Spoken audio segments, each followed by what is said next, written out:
It is Overreaction Friday in Steelers Nation after the Steelers lost to the Cleveland Browns on Thursday Night Football. And oh boy, are the overreactions out there on Steelers Twitter right now, man. I've had the opportunity to rewatch this Steelers and Browns game back and also to look at the All-22. And I'm going to share some of my takeaways from this football game here, positives and negatives, and also give my notes here. And by the end of today's show, guys, I'm going to let you guys know why it is not time to panic when it comes to this football team. I think the Steelers are going to be just fine at the end of the day. And at the end of today's show, I'm going to give my reasons why I think that the Steelers over the next 2 weeks are going to put themselves in great position not only to make the playoffs, but to win the AFC North division. Now, before we get going today, get us started down there in the comments section. What is your one-word reaction to last night's loss versus the Cleveland Browns? It definitely hurts to lose to a division rival, especially when they're 2-8. All right, so let me know down there in the comments section, what is your one-word reaction? And I will kick off today's show here by giving you guys my one-word reaction,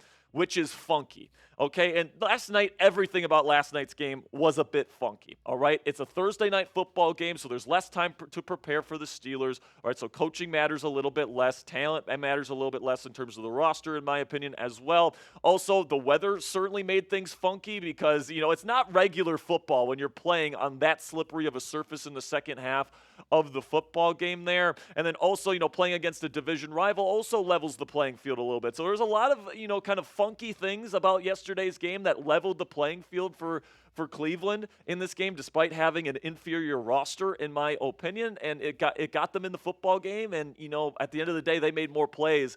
And it was just an unfortunate loss on a Thursday. So today I do have 4 positive and 4 negative takeaways from the film from this week's game. And, you know, I'm going to start here with the negative takeaways, okay?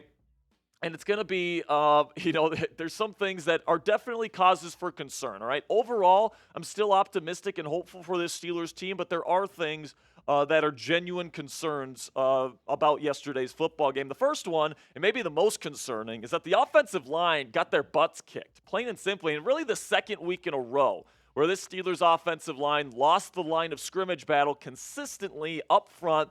Now, the Browns and Baltimore both have very physical front fours and front sevens. Now, the Browns didn't have Jeremiah Owusu-Koramoah, so that's a big piece that they were missing. I think the Steelers should have done a better job against the Browns.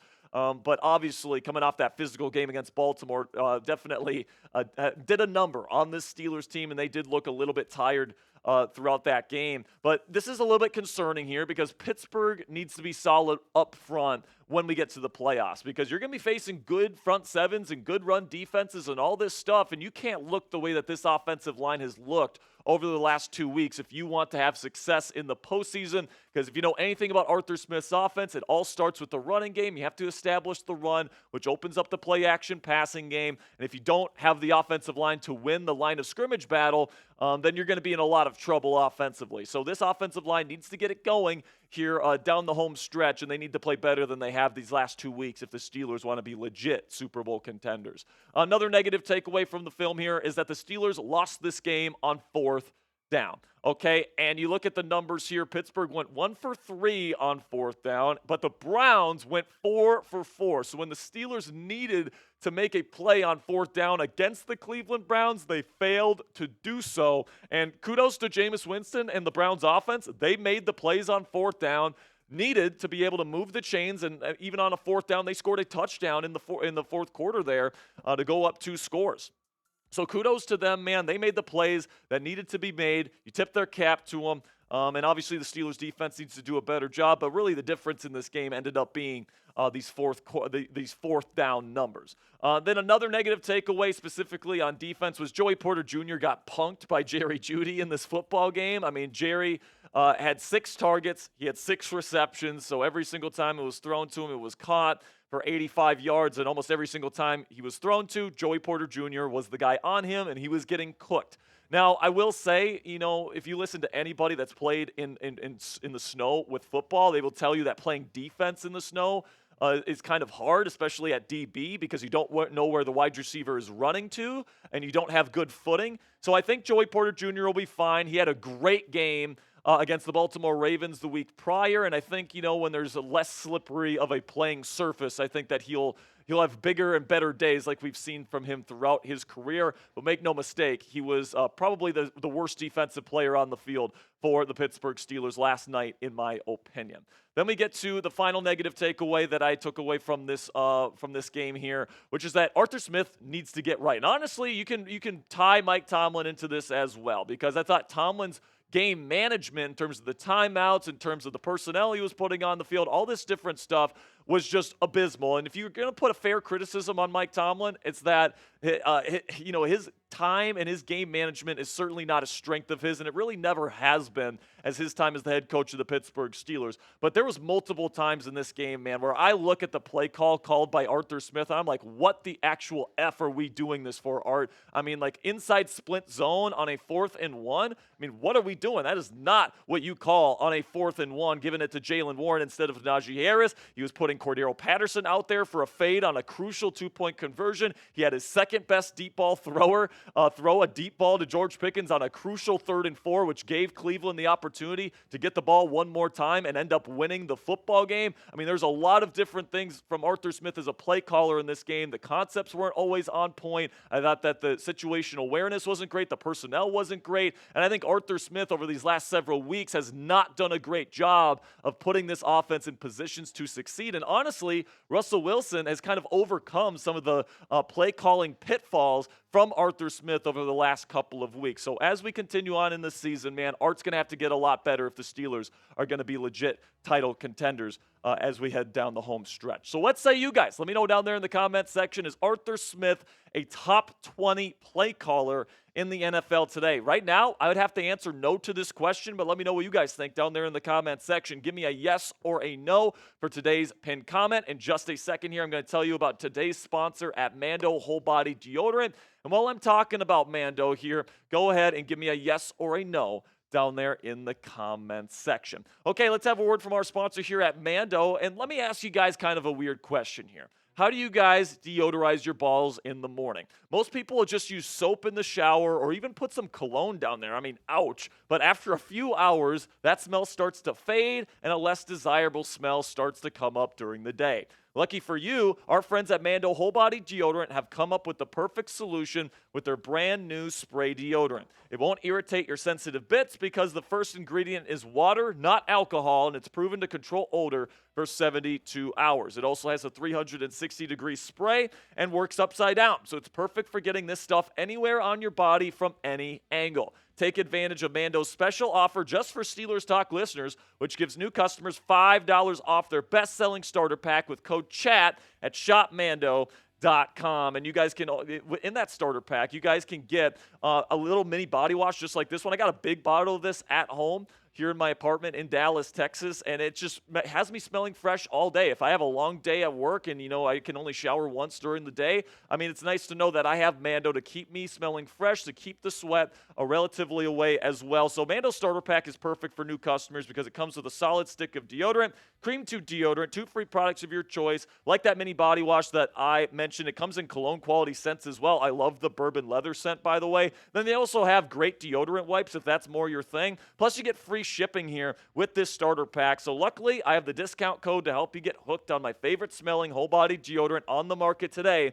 New customers get $5 off a starter pack with our exclusive code that equates to over 40% off your starter pack. Use code CHAT at shopmando.com. That's SHOPMANDO.com. Please support our show and tell them that we sent you. It's time to smell better naked with Mando Whole Body Deodorant today.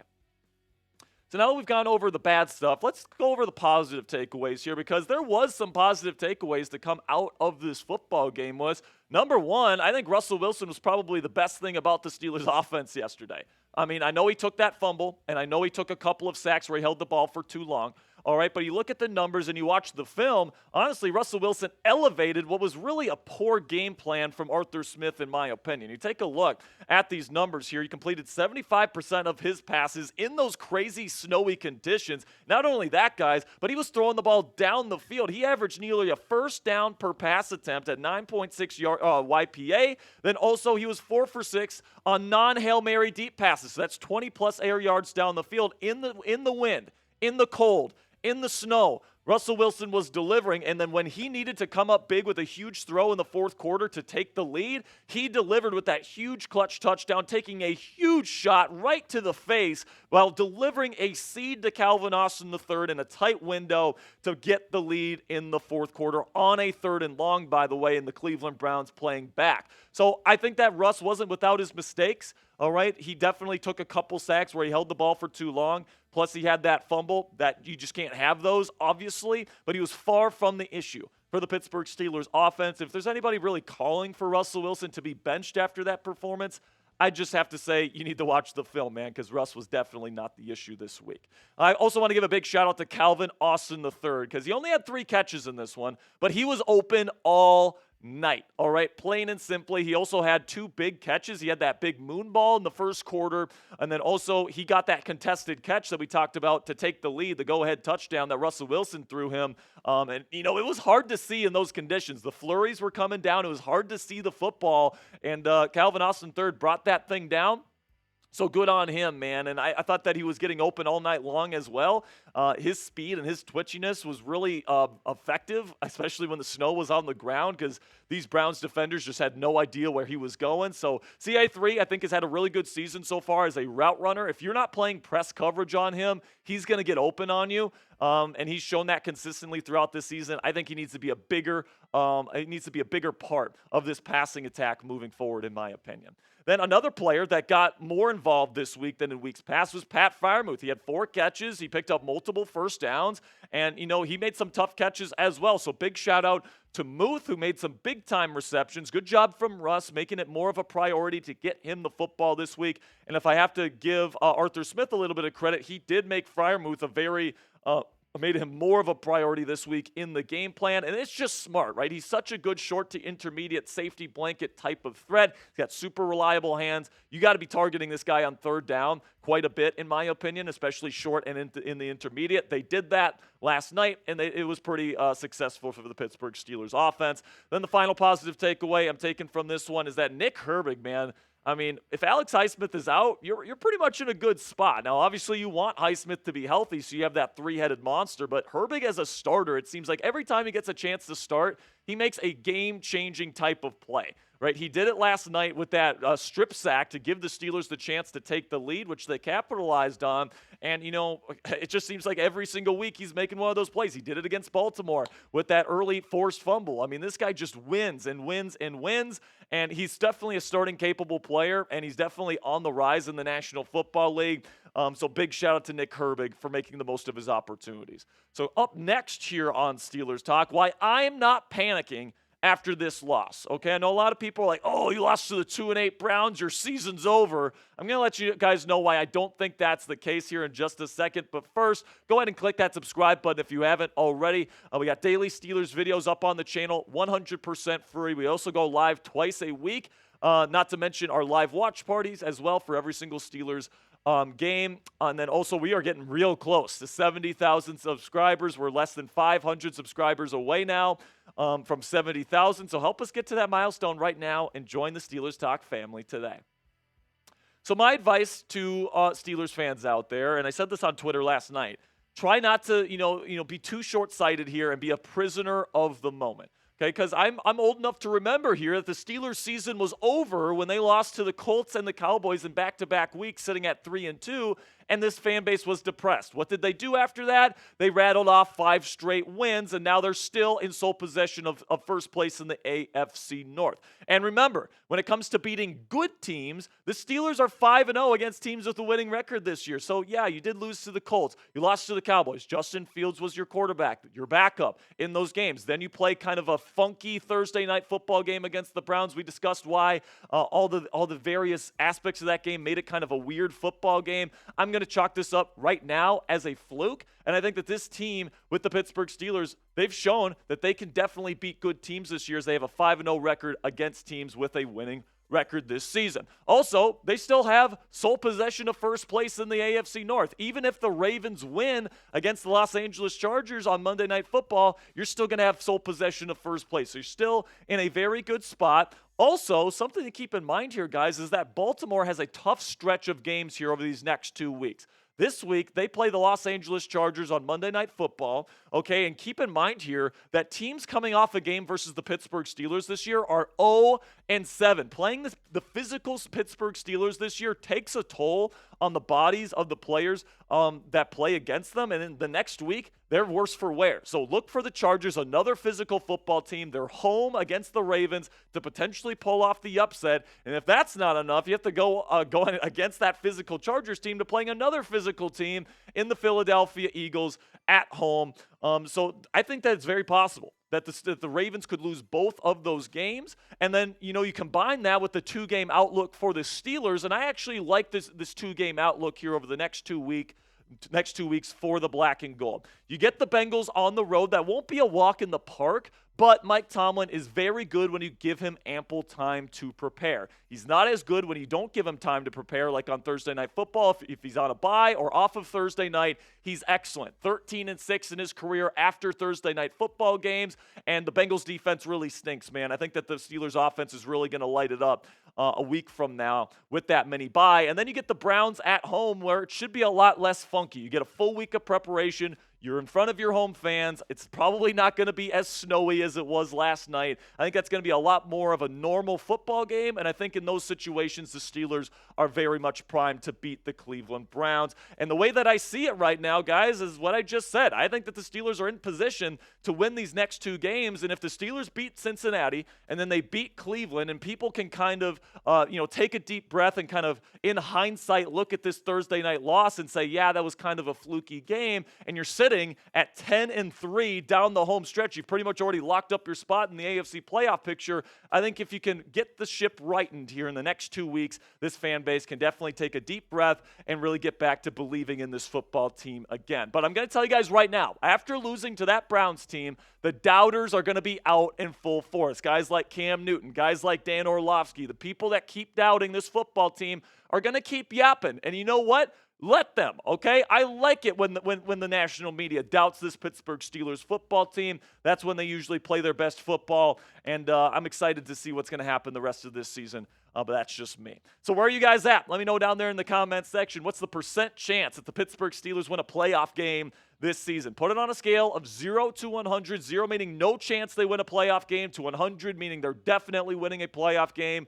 Let me know your guys' thoughts down there in the comments section. And if you haven't already, guys, make sure you get down there in the comments section. If you guys are with this team, no matter what, and you bleed black and gold and you're not going to give up on this football team, type those real ones down there in the comments section. And don't forget to click that subscribe button, because we got more Steelers content coming your way this weekend, heading into Bengals week next week. So I appreciate your guys' support. Click that subscribe button. And until next time, guys, here we go, Steelers.